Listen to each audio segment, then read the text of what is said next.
최초의 교회는 오순절 성령의 역사에 의해서 이루어졌습니다. 오순절 날 120명의 성도들이 마가의 다락방에서 기도했을 때 성령님께서 임하셨습니다. 그러면서 최초의 교회가 시작되죠. 그래서 교회의 시작은 성령님께서 주체가 되십니다. 성령님께서 주도하셨다라는 겁니다. 여러분들 믿으십니까?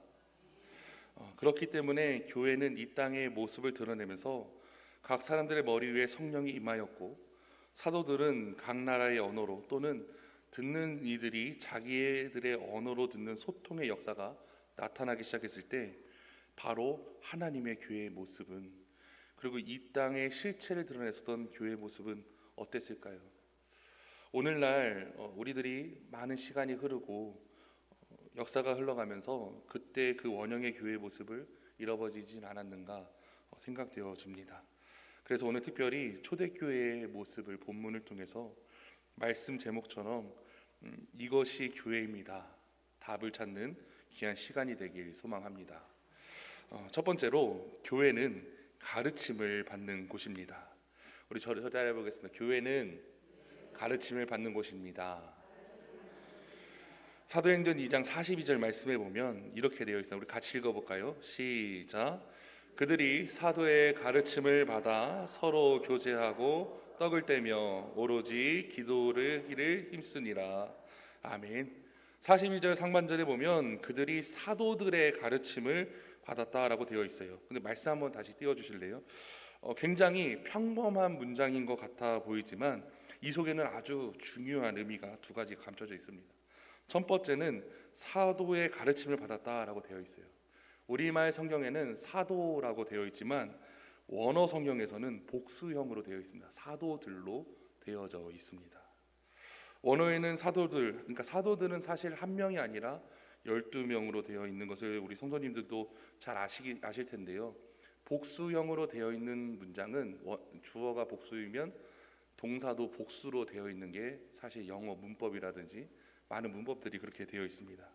그런데 원어를 자세히 보면 가르침을 받아라는 이 단어가 복수로 되어 있는 게 아니라 단수로 되어져 있습니다. 가르치는 자는 복수로 되어 있지만 가르침은 단수로 되어 있다. 이게 문법적으로 보면 사실은 문제가 있는 거거든요. 근데 왜 성경은 그렇게 쓰여져 있느냐? 거기에는 깊은 하나님의 뜻이 담겨져 있습니다. 예를 들어서 저희 교회 지금 수요 강단은 저와 백지원 목사님 이렇게 두 명이서 책임지고 있습니다. 담임 목사님께서 너무나도 큰 배려를 해주셔서 이 강단의 중요성도 알고 또 열심히 말씀을 준비하며 가르치고 전파하기 위해서 열심히 노력하고 있습니다. 그런데 만약에 이 자리에서 다른 복음, 다른 이야기가 된다면 될까요? 안 될까요? 당연히 안 되죠. 설교 강단에 서는 사람이 수십 명이라도 그 내용은 하나여야 합니다. 바로 그리스도에 대한 복음이라는 겁니다. 그런 의미에서 사도들이라는 단어는 복수형이지만 가르침이라는 그 동사가 단수로 되어 있다라는 거예요. 많은 사람들이 자신의 생각과 개인적인 철학을 가르치는 것이 아니라 오직 예수 그리스도의 생애와 구원의 사역, 또 복음만을 가르쳤다라는 깊은 의미가 담겨져 있습니다. 그래서 이 문장을 자세히 보면 이러한 사도들의 자세가 바로 초대교회의 순수성을 유지하는 밑거름이 되었습니다. 오늘날 이 땅에는 많은 교회가 있습니다. 많은 교파들도 있고요. 그 교회들마다 전파되는 내용들은 하나여야 맞습니다. 그것은 오직 예수 그리스도의 피 묻은 십자가의 그리고 부활의 그 복음, 그것이 선포되어야 된다라는 이야기입니다. 제가 전도사 시절에 설교에 대해서 갈피를 잘 못 잡았습니다. 그래서 엄청 고민하고 있을 때 그때 제가 섬기던 그 교회 담임 목사님께서 하나의 책을 소개해 주셨습니다. 그 책은 필립스 브룩스의 설교론 특강이라는 책이에요. 그 책을 꼭 한번 읽어봐라 해서 바로 사서 읽어봤는데 그 책에서는 설교에 대해서 무엇이라고 정의를 내냐면 설교자가 진리를 다른 이들에게 전달하는 게 설교인데 아무리 시대가 변하고 아무리 시간이 흘러도 변하지 않는 한 가지가 있다. 그거는 바로 진리, 그리스도의 복음을 여러 가지 표현을 통해서 전달해야 됨을 그 책에서는 이야기했습니다. 또 하나 그 설교를 하는 것은 그리스도의 복음이고 브룩스 그 사람의 표현으로는 뭐라고 하냐면 설교자의 인격과 말하는 인격, 예를 들어서 훈련이라든지 이 진리를 여러 가지 그 사람의 성품이라든지 설교자의 이러한 생각과 모든 것들이 종합되어져서 하나님의 복음이 잘 전파되어야 된다. 철저히 메신저의 역할을 해야 된다라는 이야기를 들었습니다. 성도님들 한번 생각해 보시기 바랍니다. 만약 사도들이 그 가르침이 하나가 아니라 중구난방 여러 가지 자신의 생각을 이야기했다면 아마도 교회는 하나가 되지 못했을 것입니다. 다시 42절 말씀에 보면 그 가르침을 뭐라고 해요? 받았다라고 되어 있어요. 두 번째 의미, 초대교회 성도들은 이 가르침을 받았습니다. 사랑하는 성도 여러분, 기억하시기 바랍니다. 교회는 가르침을 받는 곳입니다. 특별히 이 자리에 계신 성도님들이 하나님의 말씀에 대해서 민감하게 반응하시고 받아들이시는 성도님들 되시길 기도하겠습니다. 갈릴리 바다의 어부였던 베드로는 주님을 만나 제자가 된 후에 예수님의 삶과 가르침을 받아들였습니다. 그가 오순절날 성령님을 만났을 때 충만해져서 나아가 복음을 전파했을 때 그 메시지를 들은 사람들의 반응은 완전히 달랐습니다. 백성들이 어떻게 합니까? 겸손히 말씀을 잘 들었습니다. 근데 듣는 데서 그치는 것이 아니라 이들이 형제들아 우리가 어찌할꼬 하면서 깊은 회개와 더불어 하나님께 남자만 3,000명이나 되는 사람들이 돌아오는 은혜가 나타나게 되었다라는 거죠.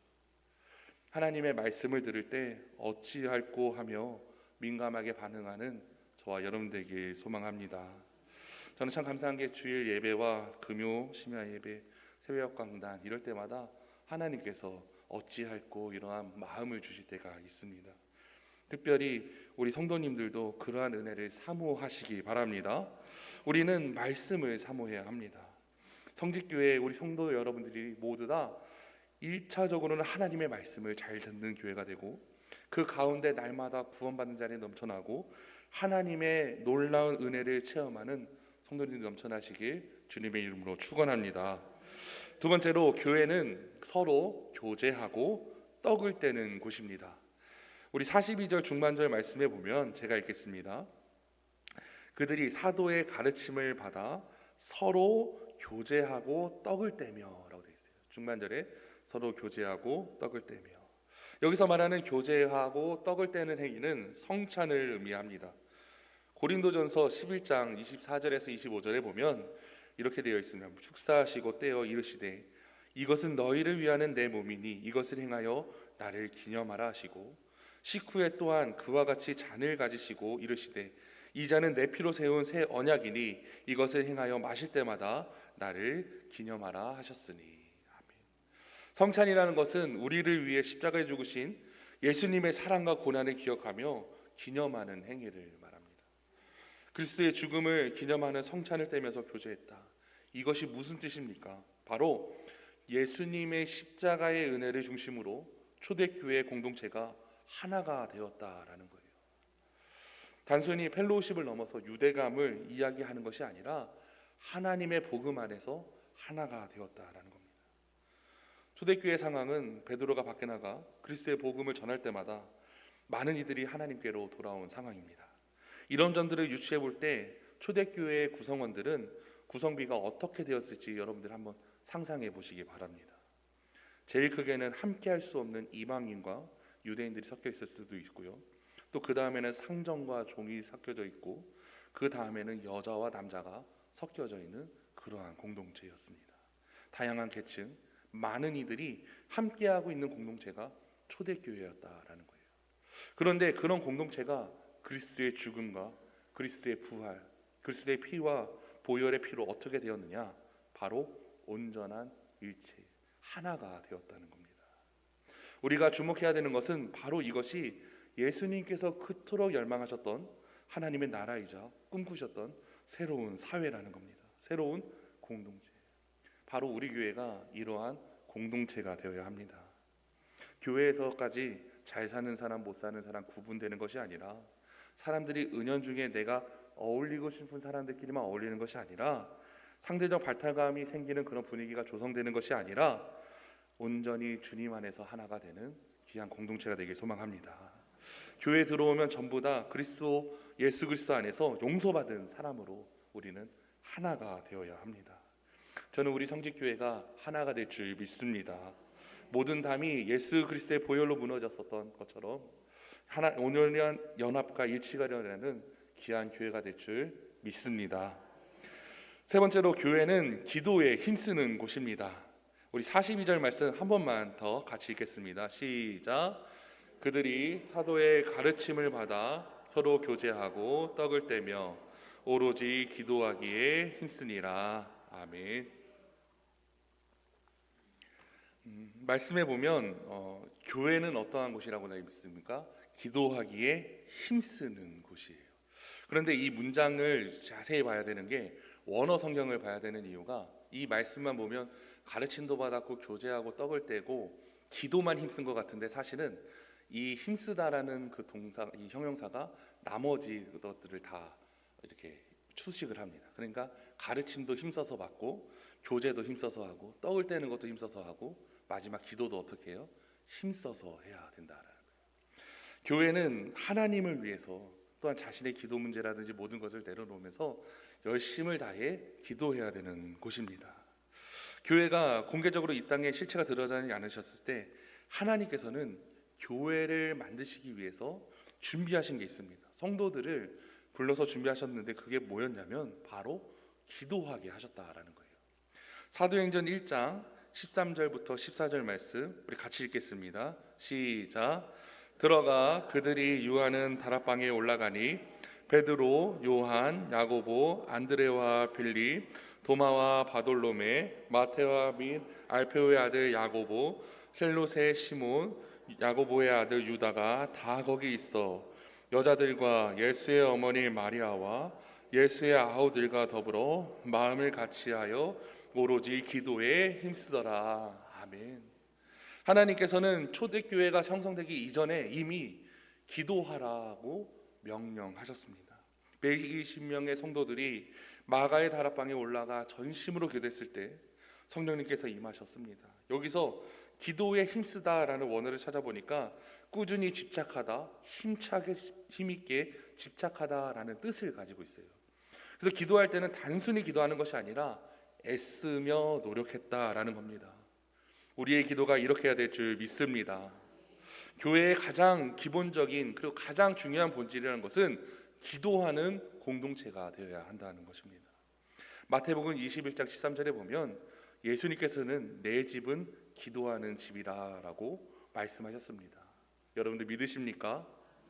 하나님을 믿는 사람들의 본질은 기도하는 사람이어야 합니다.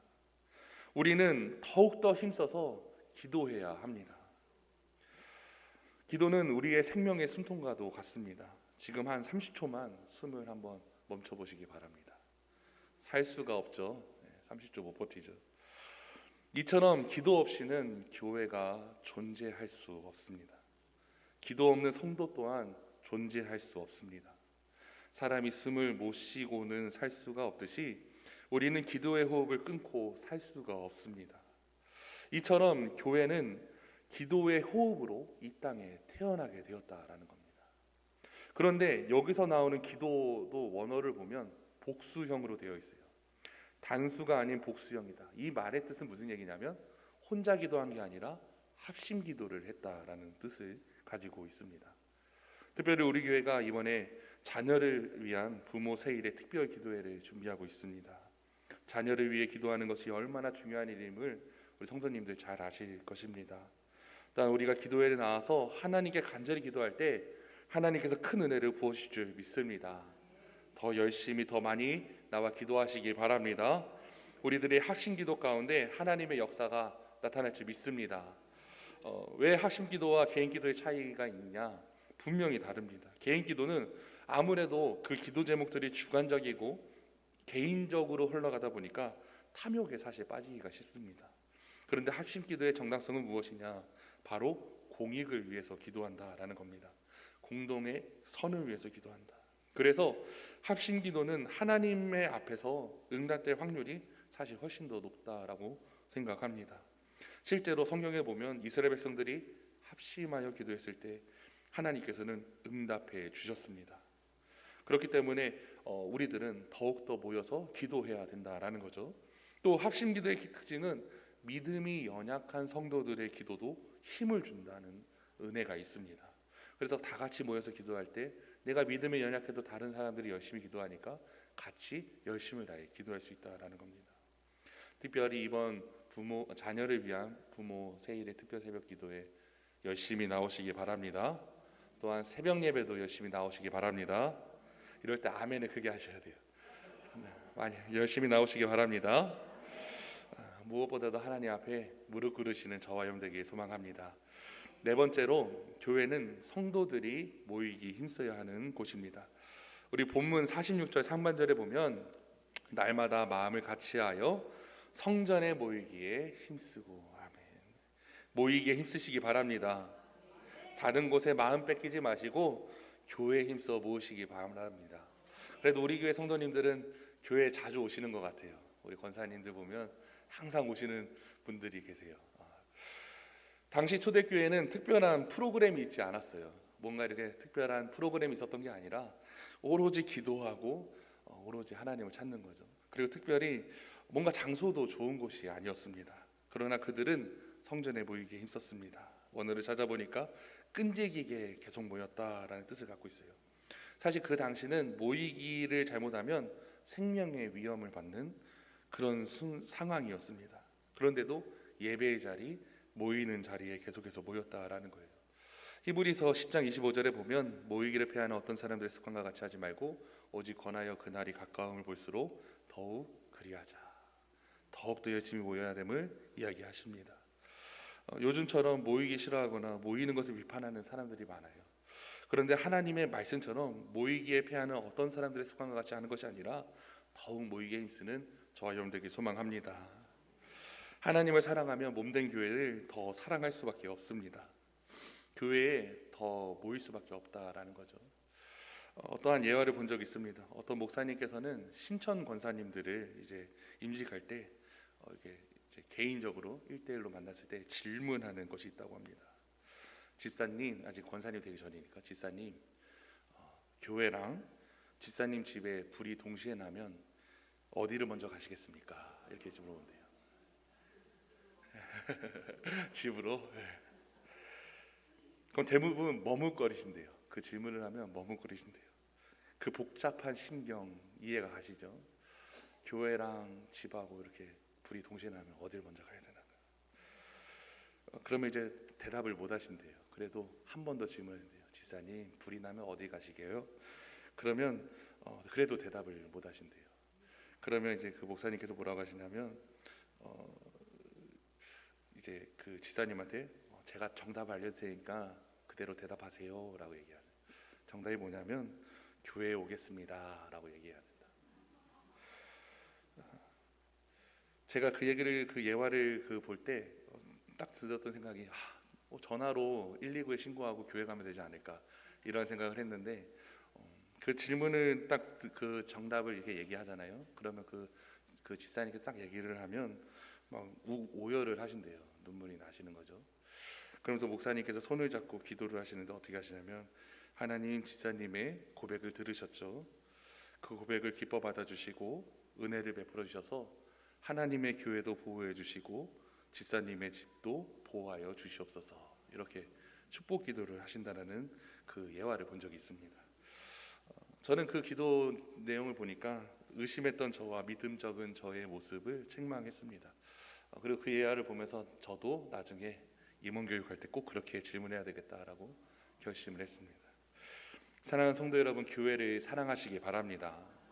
더욱더 모이기에 힘쓰시기 바랍니다. 진짜 불나면 교회 와야 돼요.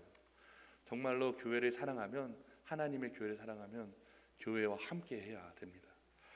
에베소서 5장 25절에 보면 이렇게 되어 있어요. 그리스도께서 교회를 사랑하시고 그 교회를 위하여 자신을 주심과 같이. 이 말씀 보면 교회를 더욱더 사랑해야 되는 저와 여러분들이 되어야 됨을 말씀 가운데 이야기하십니다. 특별히 더욱더 힘써 모이시기 바랍니다. 왜냐하면 이 교회는 주님께서 자신의 몸을 주신과 같이 사랑하신 곳입니다. 다섯 번째로, 교회는 하나님을 찬송하는 곳입니다. 우리 본문 47절 말씀 같이 읽겠습니다. 시작. 하나님을 찬미하며 또 온 백성에게 칭송을 받으니 주께서 날마다 구원받는 사람을 날마다 더하게 하시니라. 아멘. 상반절에 보면 하나님을 찬미하며라고 되어 있어요. 그래서 찬미는 찬송, 찬양으로 번역되어 있습니다. 초대교회 성도들은 하나님을 찬양하는 데 힘썼습니다. 사실 예배는 찬양과 기도가 다였습니다. 예전에 뭐 이렇게 말씀보다는 사실은 기도와 찬양이 대부분이었죠. 그런데 중요한 거는 그 초대교회 성도들은 하나님을 찬양하는 데 힘썼는데 그들 마음속에 기쁨과 순전한 마음이 있을 때 하나님을 높여 찬양합니다. 그들이 그렇게 할 수 있었던 것은 그들이 구원의 기쁨을 누렸기 때문이에요. 그들이 얼마 전까지 베드로의 설교를 듣기 전까지는 예수님을 십자가에 못 박으라고 고함 지르거나 예수님을 조롱했거나 침뱉었던 사람들이었지만 그들이 베드로의 설교를 듣고 나서 성령의 역사하심에 따라 자신의 죄를 깨닫고 어찌할꼬 고민하며 회개했을 때 그들은 구원의 은혜를 경험하게 됩니다. 그리고 그들이 이렇게 기뻐하며 감사하며 하나님을 찬양하게 된 것은 십자가를 통한 하나님의 구원의 의미를 알았고 그 십자가를 통해서 구원을 받았다는 확실한 믿음을 가졌기 때문입니다. 이러한 감사와 찬양을 올려드리는 저와 여러분들에게 소망합니다. 출애굽기 15장에 보면 이스라엘 백성들이 애굽을 탈출해서 홍해를 건너고 난 후에 그들이 하나님께 찬양을 드린 기록이 되어 있습니다. 오랜 세월 동안 노예 생활을 하던 종생활을 하셨던 지옥 같았었던 그 애굽을 탈출하는데 앞에서 홍해가 가로막혀 있고 뒤로는 애굽 군대가 쳐들어오니까 너무나도 두려웠었던 그들을 하나님께서는 홍해의 기적으로 그들을 구원해 주십니다. 그들이 얼마나 기뻤는지 하나님의 구원을 감사하며 너나 할 것 없이 한 목소리로 하나님을 노래합니다. 우리 읽어볼까요? 출애굽기 15장 1절에서 2절 말씀 우리 좀 길지만 같이 읽어보겠습니다.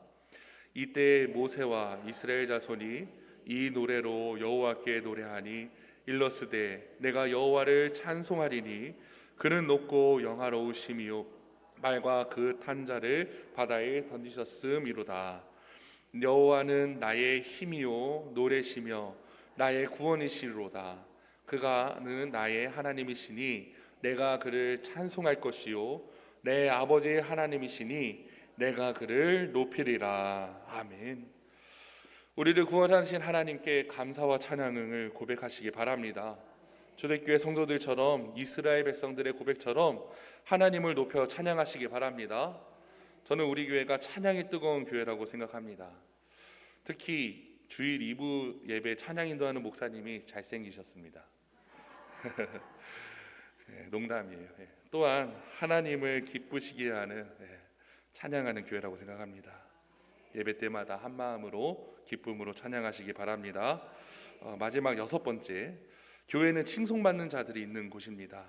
47절 하반절에 보면 또 온 백성에게 친송을 받으니 주께서 구원받는 사람을 날마다 더하게 하시니라. 아멘. 초대교회 성도들은 보고 밖에 있는 사람들이 온 백성이 칭송했다라고 해요. 바로 그들의 삶의 모습을 보고 그들을 칭찬했다라는 겁니다. 여러분들에게 질문하고 싶어요. 여러분들은 교회에서의 모습이 가정에서와 같으십니까? 아니면 교회에서의 모습이 직장에서와 같으십니까? 어떤 분은 교회에서는 할렐루야 성령 충만한데 집에만 가면 회사만 가면 마귀 혹은 사탄이 되는 사람들이 있습니다. 어떤 성도님은 배우자를 보고 교회에서는 거룩한데 천사 같은데 여보 이러지 말고 우리 그냥 교회에서 삽시다 이렇게 이야기했다는 우스갯소리도 있어요. 절대 저희 집은 아닙니다. 그런데 여러분들의 삶을 한번 돌아보시기 바랍니다. 나는 다른 사람들에게 칭찬받는 사람인가? 나는 내 가족에게 있어서 내 배우자에게 있어서 혹은 직장 동료들 가까운 사람들에게 칭찬받는 사람인가? 어떠한 영향을 끼치는 사람인가 돌아보시기 바랍니다. 마태복음 5장 14절에서 16절에 보면 예수님께서 산상수훈 이렇게 말씀하세요. 14절에 너희는 세상의 빛이라. 우리 16절 말씀 띄워주실래요? 16절 말씀 같이 읽어볼게요. 시작. 이같이 너희 빛이 사람 앞에 비치게 하여 그들로 너희 착한 행실을 보고 하늘에 계신 너희 아버지께 영광을 돌리게 하라. 아멘. 우리의 삶이 우리의 착한 행실이 통해 하나님께서 영광 돌리게 될 줄 믿습니다. 그리고 그럴 때 하나님께서 그런 교회에 큰 은혜를 주시는데요. 본문으로 47절 하반절에 보면 또 온 백성에게 칭송을 받으니 주께서 구원받는 사람을 날마다 더하게 하시리라. 아멘. 이러한 교회는 부흥할 수밖에 없습니다. 구원받는 자들을 더하시는데 그 더하시는 주체가 누구냐라고 성경에서는 정확히 얘기하십니다. 주님께서 구원받는 사람들을 날마다 더하게 하셨다. 특별히 여러분들의 삶으로 하나님께 영광 돌리시기 바랍니다. 오늘 좀 말씀이 길었어요. 말씀을 마무리하겠습니다. 우리가 교회에 모여 사도들의 가르침을 받아야 합니다. 난 교제하며 하나가 될 때, 그리고 열심을 내어 기도하고 모이게 힘쓰고 하나님을 찬양하고 다른 이들에게 칭송을 받을 때 하나님께서는 우리들을 통해서 놀라운 일을 이루실 줄 믿습니다. 날마다 주님 바라보시면서 믿음으로 승리하시기 바랍니다. 우리 이 시간 통성으로 기도하겠습니다. 이 시간 기도할 때 하나님, 우리들 가운데 우리에게 은혜의 은혜를 더하여 주시옵소서. 특별히 우리 사랑하는 성주교회를 붙들어 주시고 은혜를 더하여 주셔서 모이게 힘쓰며 하나님의 나라를 세워나가는 큰 교회 되게 하여 주시옵소서. 다 함께 주여 삼창하시고 뜨겁게 기도하겠습니다. 주여.